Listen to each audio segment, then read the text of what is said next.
Dreamscape presents Old Christmas by Washington Irving, narrated by Paonessa. Chapter 1. Christmas. A man might then behold at Christmas in each hall good fires to curb the cold, and meat for great and small. The neighbors were friendly bidden, and all had welcome true. The poor from the gates were not chidden, when this old cap was new. Old Song.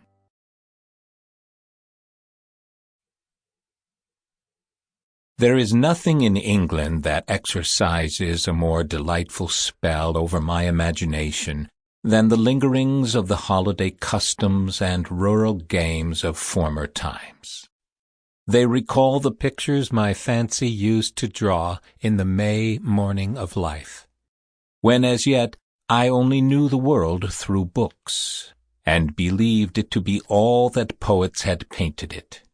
And they bring with them the flavor of those honest days of yore, in which, perhaps with equal fallacy, I am apt to think the world was more home-bred, social, and joyous than at present.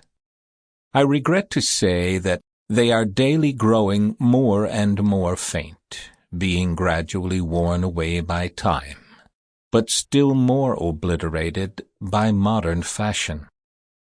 They resemble those picturesque morsels of Gothic architecture which we see crumbling in various parts of the country, partly dilapidated by the waste of ages and partly lost in the additions and alterations of latter days. Poetry, however, clings with cherishing fondness about the rural game and holiday revel, from which it has derived so many of its themes, as the ivy winds its rich foliage about the Gothic arch and mouldering tower,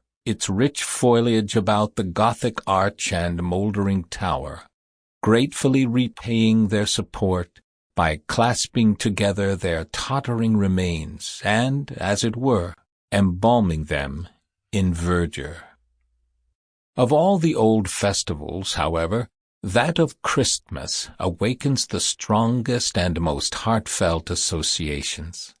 There is a tone of solemn and sacred feeling that blends with our conviviality and lifts the spirit to a state of hallowed and elevated.